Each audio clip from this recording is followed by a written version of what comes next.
Stand by to initiate release sequencer. On my mark.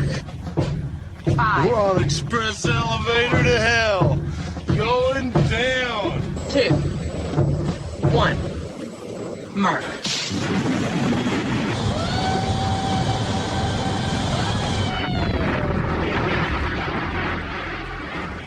Hello everyone, my name is Mark, aka Derringer. Today is Sunday, May 20th, and you are listening to episode 157 of the Instant Action Podcast, your weekly source for Planetside 2 news and information.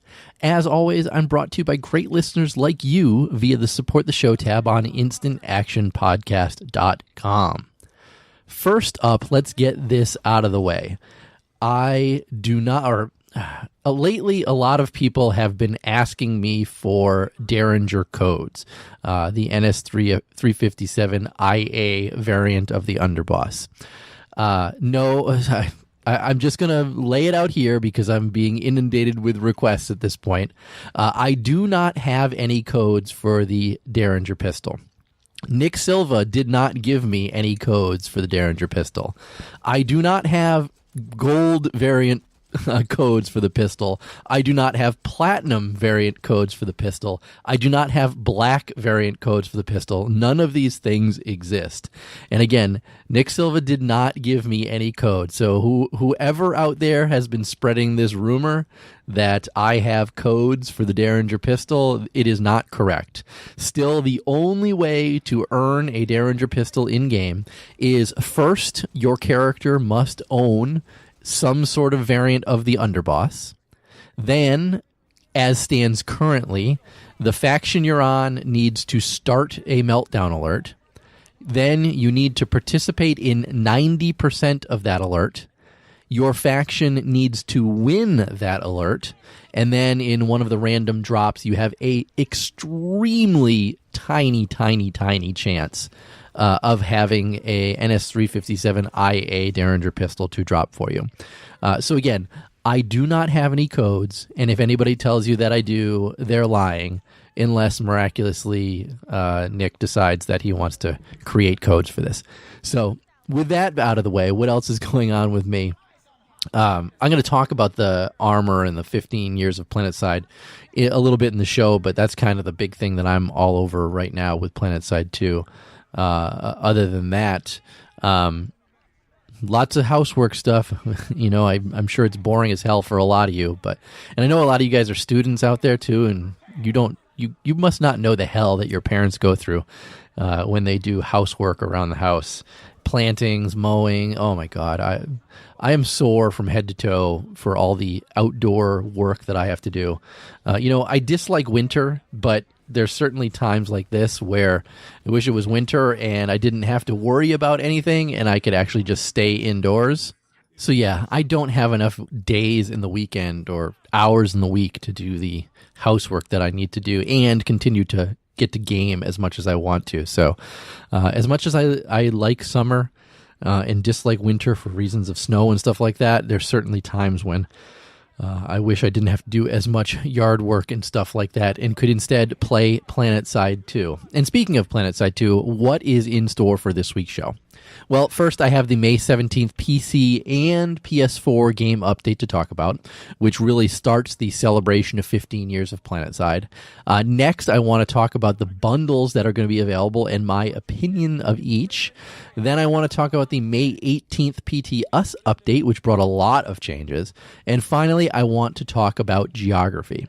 So strap in as we hot drop into this happy birthday, happy anniversary Planetside episode of the Instant Action Podcast.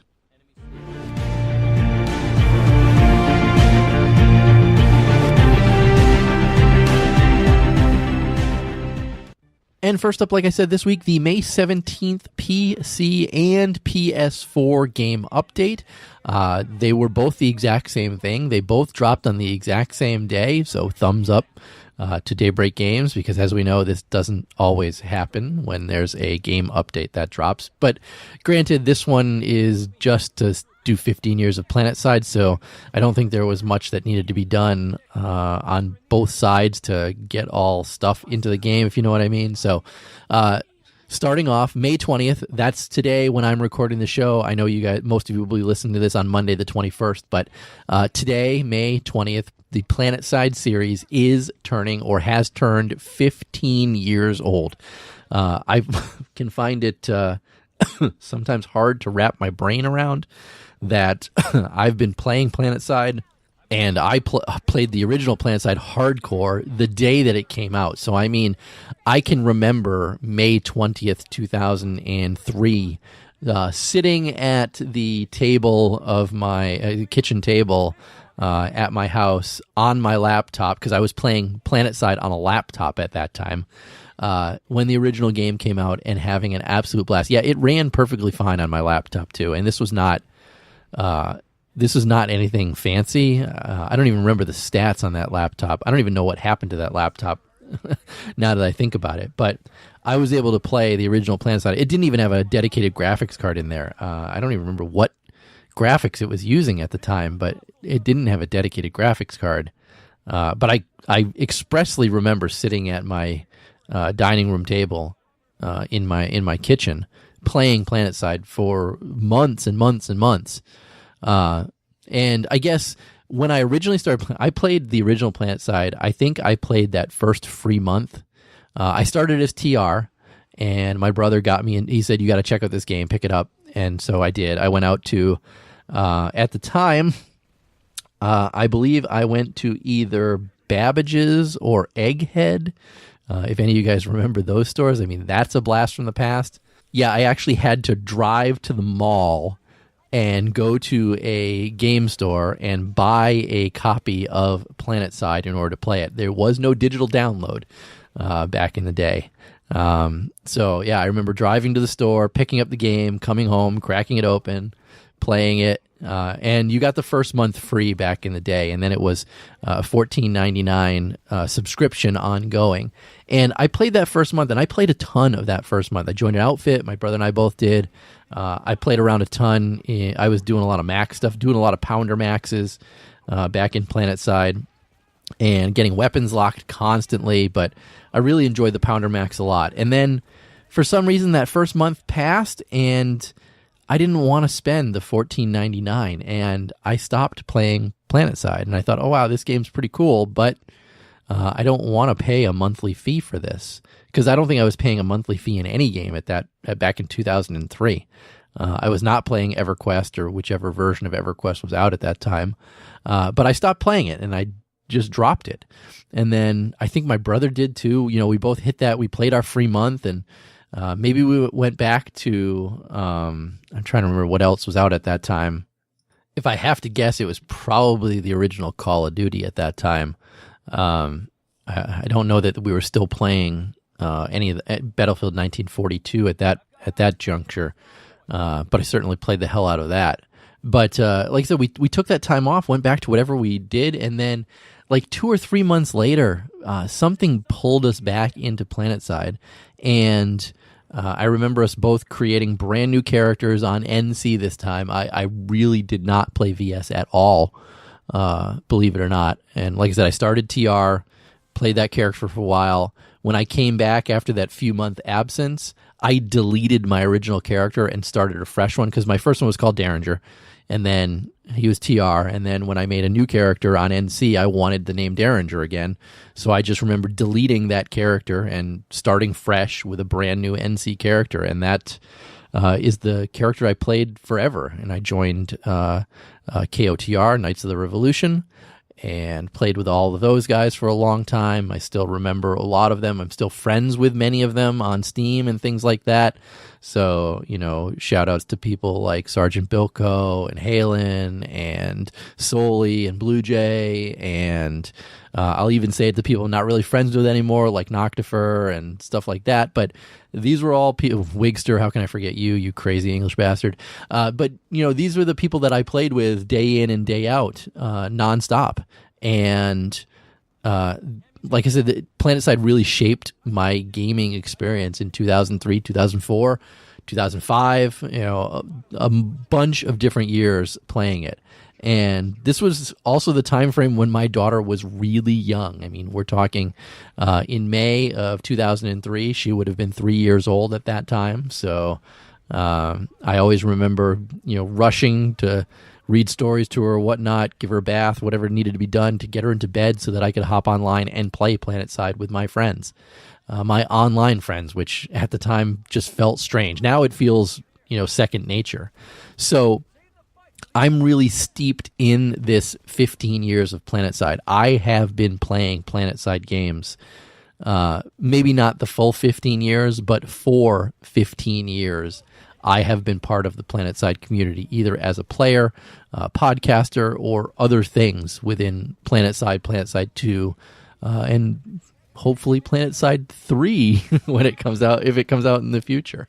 But again, Daybreak Games now is celebrating this. Today is the day. It's an exciting day. So going back to the PC game update, PC and PS4 game update, right now, Double Experience is going on for everybody. It's running from May 18th to May 25th. On Friday, May 25th, that is the beginning of the members Double XP weekend. So if you are a member and playing on Friday the 25th, you are going to get quadruple experience that day. So mark it on your calendars. Do note, however, that I've already received confirmation from the devs that they will be turning off bounties on Friday. So don't be surprised if you can't place bounties on Friday. Because honestly, being able to place a bounty with quadruple experience, you'll get more experience.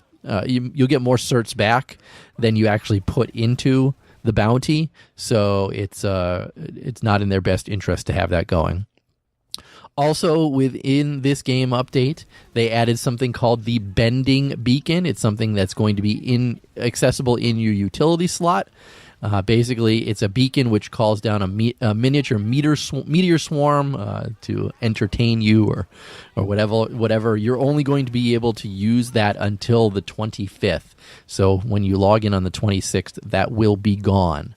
Also, they've added the PS1 AV suppressor.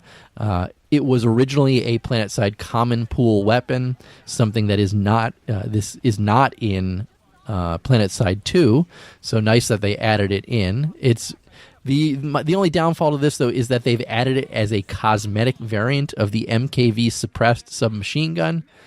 Do note, though, that it will grant progress towards the Exceptional 2 directive, so that's good to know. We only had a handful of items there. This gives another route to complete the Exceptional 2 directive. Also, they're adding some different bundles into the game itself, starting with the Bending Bundle. This is going to have some armors and some helmets, some faction camos, the suppressor, and some other things.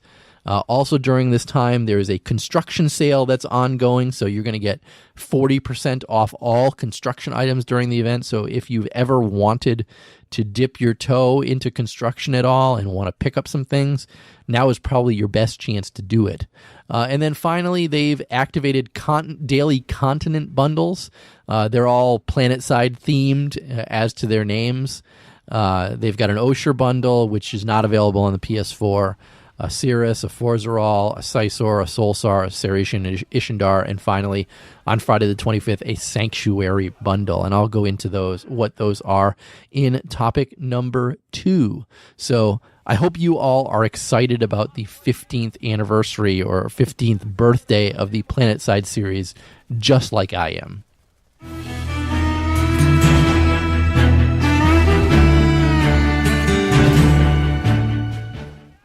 So like I said, I did want to talk about those 15 years of Araxis bundles. So they started on May 18th. Again, I'm recording this on the 20th, so we are already 3 days in. So basically, you have missed out on the Osher bundle, the Cirrus bundle, and the Forceral bundle as you're listening to this.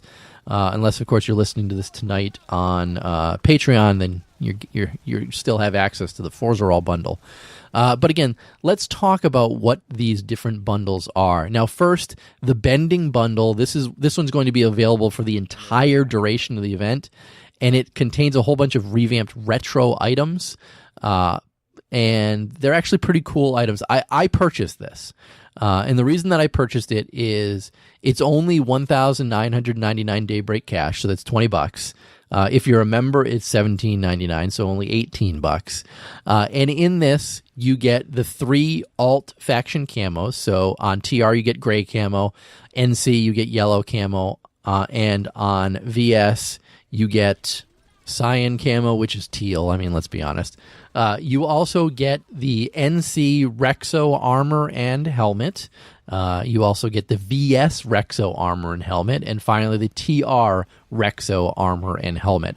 Now, note that these are only available on the heavy assault class. And the armors were all designed by Faven, and the helmets were all done by Steve-O. I don't know that I really like the NC one. I feel like it's too boxy still.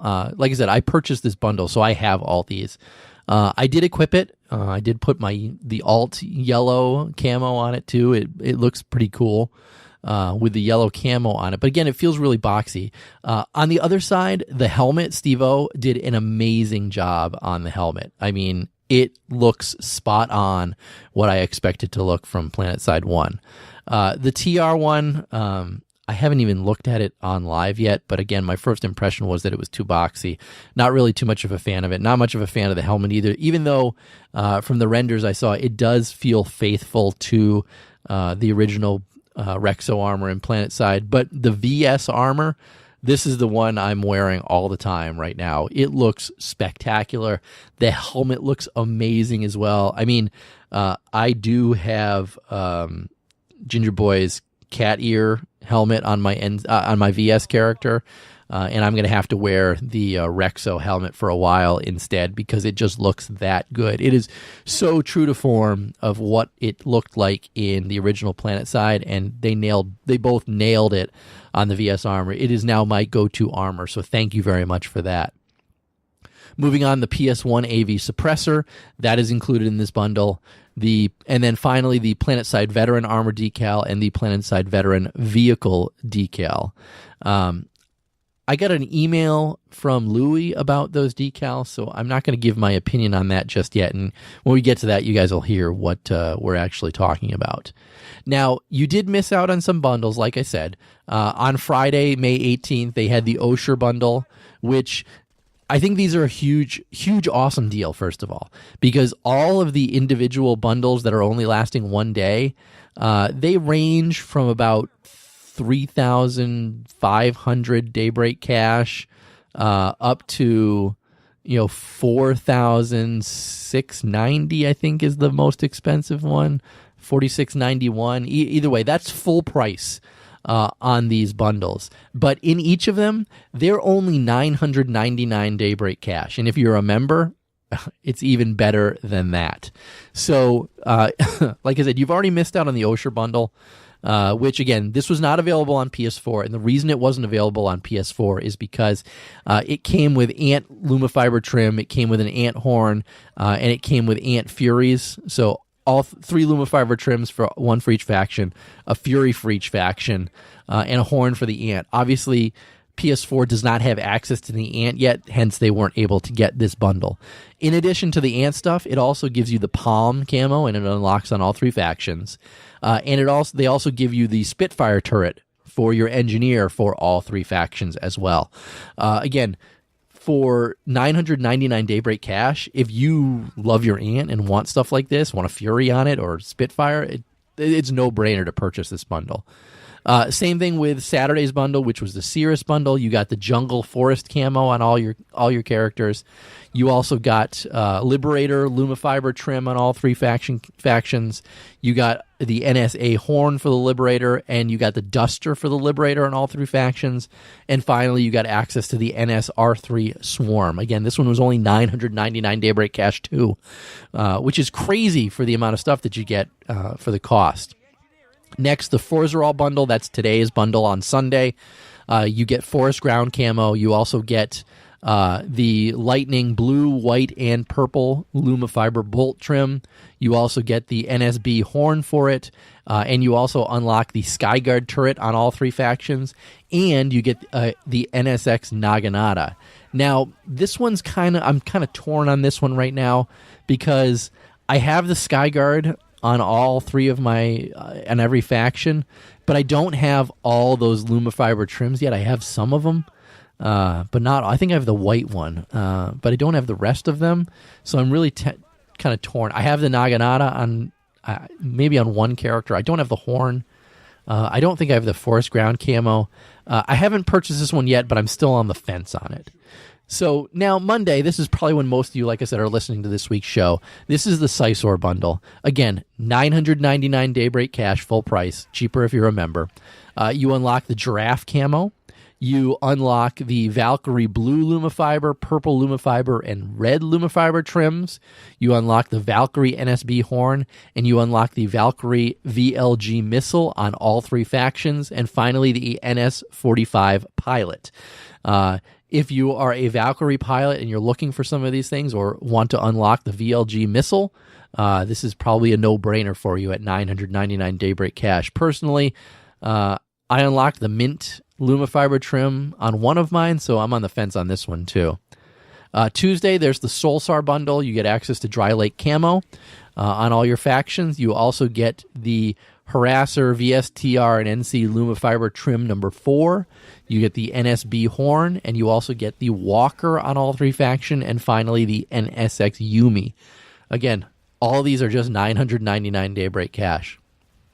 Wednesday's bundle is the Ceration bundle, which gives you Rocky Tundra camo, the Flash Lumifiber for all three factions, the Flash's NSC horn, and the Basilisk on all three factions for your Flash, and finally the NS11C.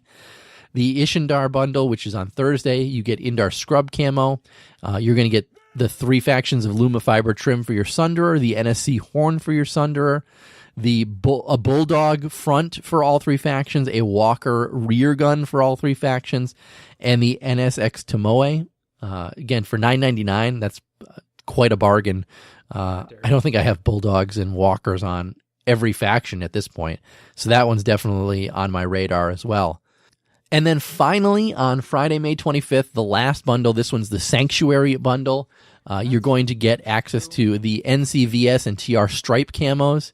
You're going to get the Galaxy's NSB horn. You're going to get the Galaxy NCVS and TR Lumifiber trims. And you're also going to unlock pelters for both the left and right guns for your Galaxy on all three factions. And finally, the NS-15M1.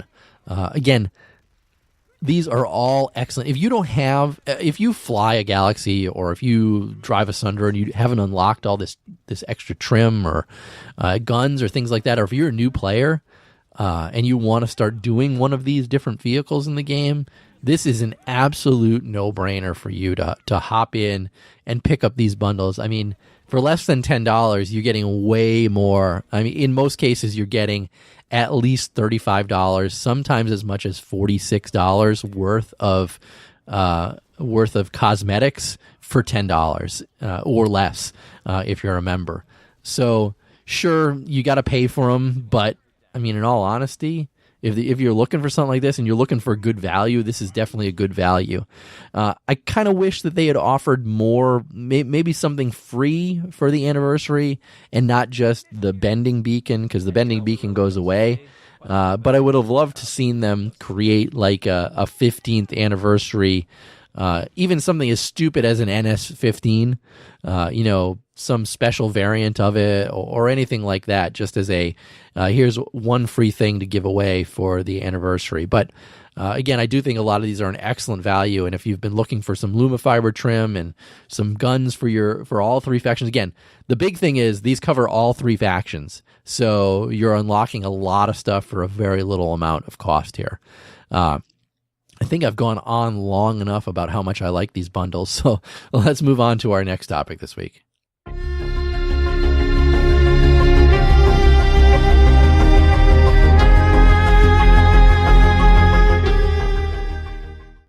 So third topic this week is the May 18th PTS update. Again, this is PC only. There's a whole bunch of changes in here, so let's start rolling through them. First off, when charging warp gates, all continents are now capable of entering a charging state. For testing purposes, just so you know, players will see a directive waypoint marker towards the center of the map when the warp gates themselves are charging. They also made some Amrish lattice changes, and these are all related to Ikonom. If you don't know what Ikonom is the biolab on Amrish, which is basically a big, cylinder in the middle, in the ground, not an actual biolab that you can build. If you're on the PC side, obviously, and if you're on PTS, that you can build construction stuff on. Well, in the past, you could kind of lattice around it if you didn't want to fight over it. They've made some changes to that. So now Ikonom Motor Pool and Triage are no longer connected. Ikonom Triage and Garrison are no longer connected. And Ikonom Garrison and Motor Pool are no longer connected. The Augur now has a link connecting to Ikonom Motor Pool, though. And again, these are all just to force people to go through Ikonom to progress further down the lattice line. Before this, you didn't have to fight at Ikonom if you didn't want to, which kind of, I understand. I think I understand why they did it in the first place, because if you don't want to fight over a quote-unquote construction biolab, they gave you the way to go around it. But that didn't really make too much sense to me for the scheme of the game. Force people to fight there if you want them to play on it. So I'm happy that these changes have come to the PTS, and I hope they come to live sooner rather than later. Next, some construction changes, and these are all miscellaneous ones. So, they fixed some issues with floating terminals. You should be able to place rampart walls closer together. Cordium and nanite cost should now show on all vehicles, and the Spitfire should no longer shoot at players through construction objects. Next, there are some infantry changes. First, the Obelisk, its cooldown delay after each shot is being increased to 0.4 seconds. The safety override and manual calibration attachments should now work properly. And the flash suppressor is being renamed Emission Sleeve. I don't really know why it's being renamed Emission Sleeve. Why does that sound like a condom to me? Let's just not go there. On the MG HBR1 Dragoon, they're changing the recoil recovery delay from -50 to -175. They're removing the first shot recoil multiplier. The single fire barrel and forward grip attachments will no longer unequip each other, which is just a bug. And now the Dragoon has access to the heavy magazine, which is going to increase its magazine size by 2 and also increase its hip fire cone of fire by 20%. Next up, the Bishop. Its forward grip is being replaced with the Comfort grip. Again, I don't know why. Well, the Comfort grip is going to increase weapon swap speed by 20%.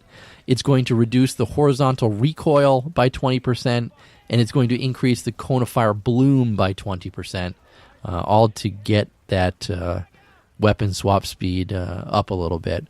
And they're also finished fixing the coding relating to the piercing projectiles, so they're no longer boomerang projectiles. And if you're playing out there on PTS, they want any issues that you have with them, let them know. Next, the VE, the Maw. Its flash suppressor is also being named Emission Sleeve. Again, that just sounds like a condom to me. I'm sorry. The Jackal, the Canis, and the Gladius are all getting their hybrid suppressor emission condenser attachment velocity reduction from 50% down to 20%. Now, the next group is all very work in progress and incomplete, but they're making changes to the Eidolon, Warden, AMR 66, the Revenant, the Guardian, the DMR 99. And the goal here is to make them feel more snappy and less punishing when maximizing their rate of fire. And they're doing this by changing the maximum aim down sight cone of fire while walking, crouching, standing, and crouch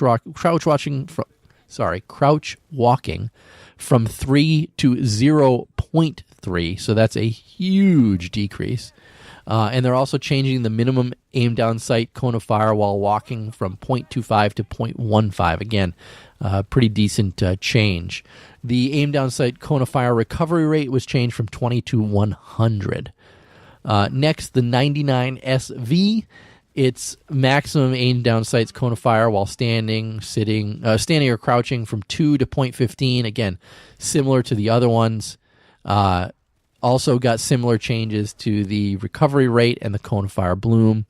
It did have its maximum damage pushed out, though, from 10 meters to 50 meters, and its minimum damage range pushed out from 80 to 150. The Spectre got some changes as well. Again, same maximum aim down sight cone of fire while standing and crouching. Same with the cone of fire recovery rate. Same with the maximum damage range, and also the aim down sight cone of fire bloom went from 0.8 to 0.15. Again, a big decrease. Finally, the C4 detonator got its updated model. There was a lot of talk from Doku, who just out of the blue decided to redesign it. It looks very nice. They also gave a new ARX C4 detonator model as well. They changed it so it's got some orange lights on it or whatnot, and the actually flip top itself is more an Araxium color and not red.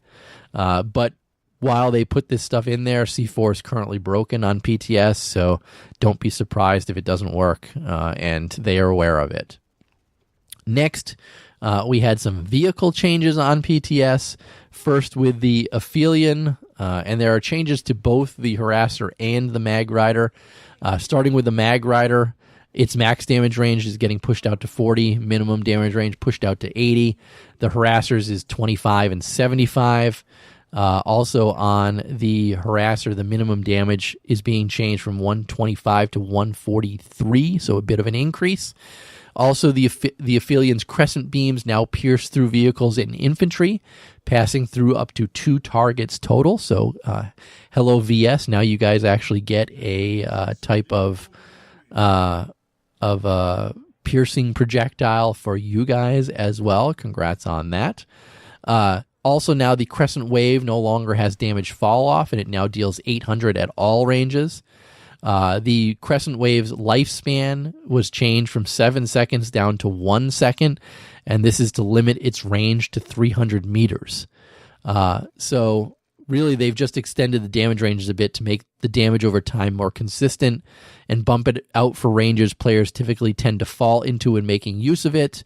And they also wanted to give the Crescent Wave some more niche usage with the new piercing technology, and give it more oomph beyond 20 meters while preventing abuse at long range. So I'm going to take a new look at the Aphelion now that once these changes actually come through to live, if they do.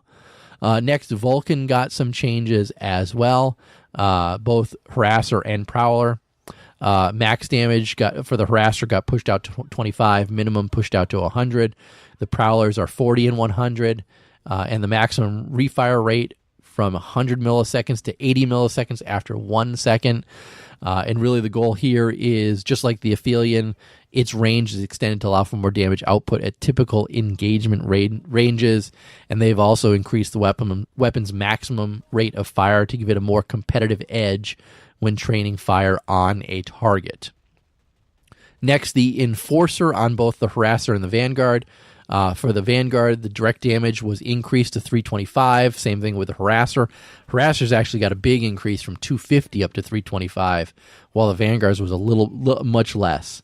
The Harasser's projectile velocity, though, was decreased down to 250, and its gravity the projectile's actual gravity was increased just slightly. Magazine size was also decreased, and ammo capacity was also decreased. So what this is really doing is it's equalizing the damage on both the Harasser and the Vanguard variants of the Enforcer. It also reduces the effective range of the Harasser's damage to compensate for that damage increase. And they've also increased the damage overall to give it harder hits and stronger synergy with directional damage bonuses, while reducing its flexibility through a magazine size adjustments. They're saying with these changes, though, the Enforcer can one-clip a Harasser without composite armor and bring a main battle tank to burning with one magazine from the rear. So certainly looking at the Enforcer again is not a bad idea. Finally, the Mjolnir on both the Harasser and the Vanguard, its projectile velocity was just given a decrease down to 200. It's still going to retain its effectiveness beyond the intended range, but the velocity adjustment helps reel in its range without having to debuff some of its cone of fire attributes instead. But of course, they'll continue to look at it. Some other miscellaneous things within this patch. The biggest one for me is that hard light barriers can now be repaired. I don't think I ever tried to repair them on live, so I didn't know that they weren't able to be repaired. So that's kind of an interesting one for me. They also fixed the /squad promote me so that it works outside of the alpha squad. It was really only working in there, which sucked. And there were a couple other changes that are out there on PTS as well. I know that there's a lot of recent talk about some of those infantry changes, like to the Eidolon, Warden, AMR 66, Revenant, Guardian, DMR 99, 99 SV, the Spectre. A lot of talk out there about how they're kind of happy the devs are looking at these guns again. That kind of battle rifles seem to get kind of pushed to the side and not talked about a lot within the game, and I think it gave a lot of people some interest, some happiness, I guess, that these guns are being looked at again. And also with the Aphelion Vulcan Enforcer Mjolnir changes, a lot of people I saw said harassers are back, baby. I don't know that that's truly the case, but I do know that harasser drivers seemed a little happy with this PTS update as well. But we'll see what happens when all of this stuff does make it to live eventually. And with that, let's move on to our fourth and final topic this week.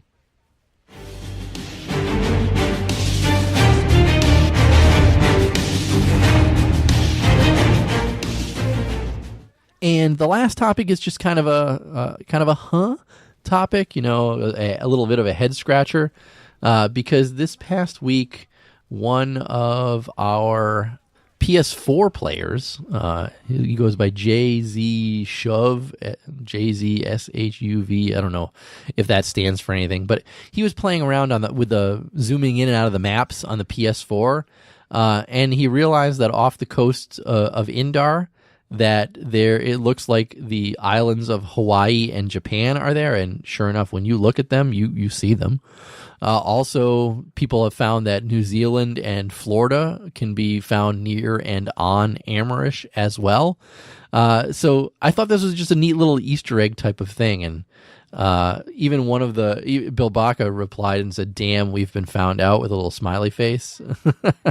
So, I mean, clearly these were put there on purpose, which is definitely interesting. It was just a little, like I said, a little head scratcher. I know at the beginning of the show, I said I wanted to talk about geography, just because I found it amusing. I'll include a link to this post so you guys can go out and check it yourself. I mean, he's circled what looks like Hawaii and what looks like Japan. I mean, they do, and they are. I mean, confirmed by the devs that they kind of snuck these things in, and it's definitely amusing and definitely kind of cool. But with that, let's move on to housekeeping on this week's show.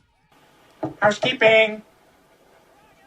Housekeeping. Come back later, please. Housekeeping. Not now.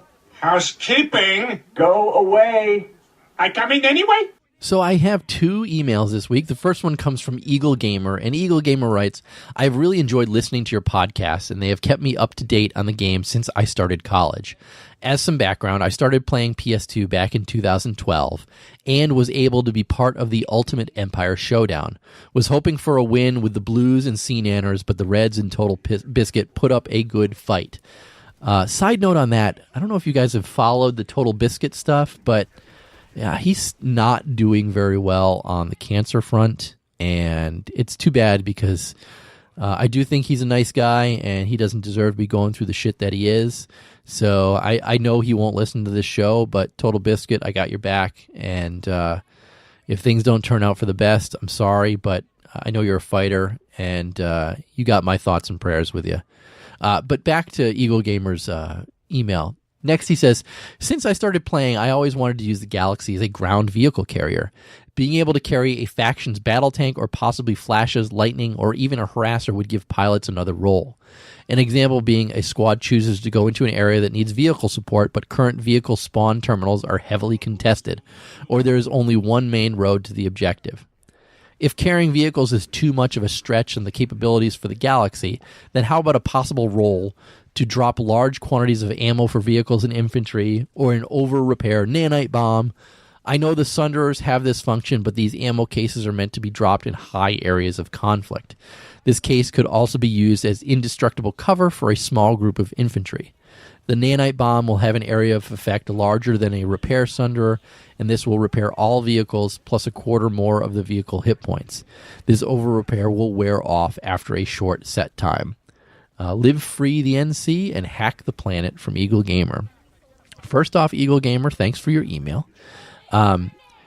Did you know, this is a little did you know, since we're celebrating the 15th anniversary or birthday of Planetside, did you know that in the original Planetside, the Galaxy could actually, you could actually put a vehicle in the back of the Galaxy?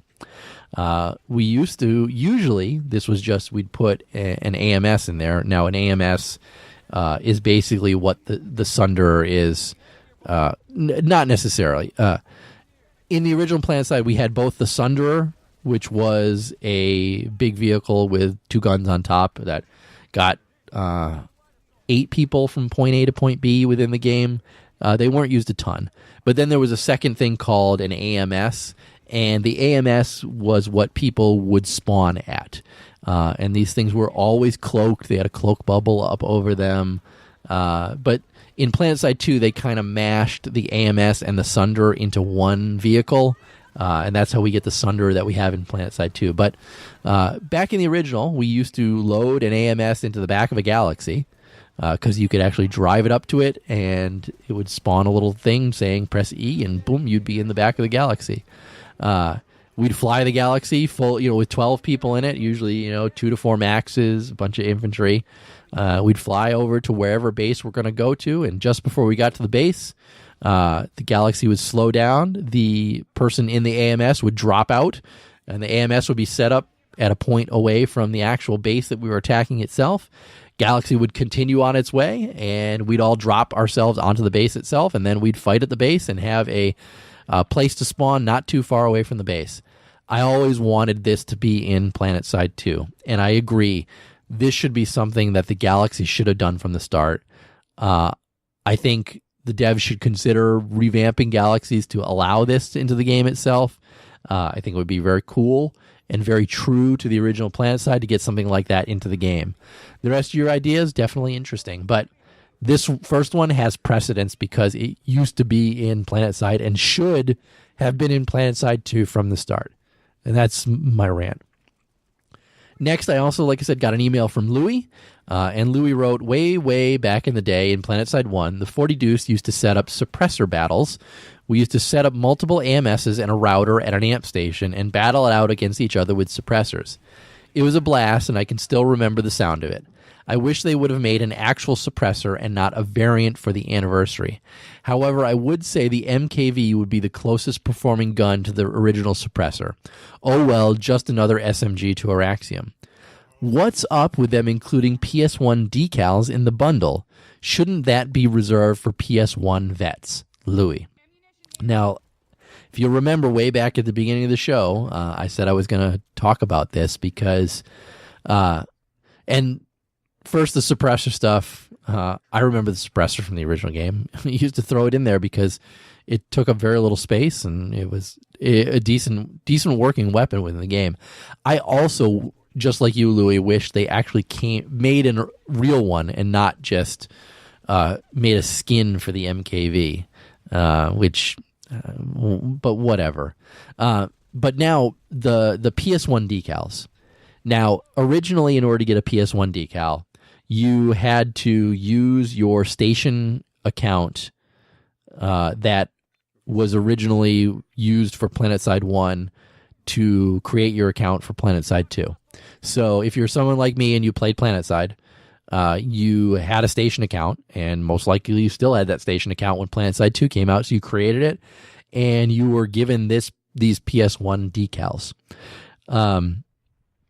I agree 100% with Louis that giving these out is kind of circumventing that special status that PS1 vets got within the game itself, and I'm a little disappointed that they did give these out or allow these to be given to anybody who buys this bundle. Now, sure, they're purchasing it, so they're spending money to get them. That's that's one thing. Honestly, I don't see too many of them around in game. I know a lot of the PS1 vets aren't wearing them. I'm not wearing it. So, I mean, is it really that special to us? I guess not. But I love those special things that show I've been part of this franchise for as long as I have, and here's something special for me. And definitely they did take that away, and I'm a little saddened by it. I will say right now, if any of the devs are listening, if you give out the dollar bill camo or the coins camo that was a SOE Live exclusive, that's when I stop playing Planetside 2, because that's all I wear, and I feel that that is my camo for getting my ass to SOE Live back in the day. All right, rant number 2 off. That's going to be it for this week's show. So how can you get in touch with me or the show itself? First off, visit my website, www.instantactionpodcast.com. Send me an email like Eagle Gamer and Louie both did at instantactionshow@gmail.com. Call me, leave me a voicemail, 347-4VM-4PS2 or 347-486-4772. The show's Twitter account is at InstActPodcast, and my personal Twitter account is at The Derringer. But in closing, as always, if you've enjoyed the show, please leave me a review on your podcast listening avenue of choice, whether it's iTunes, Stitcher, Google Play, or anywhere else. Also, feel free to tell your friends and outfit mates about the show. And finally, thanks for listening, and keep spamming that Join Combat, formerly known as Instant Action button.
So on the Instant Action podcast this week, and I listened to that, Derringer.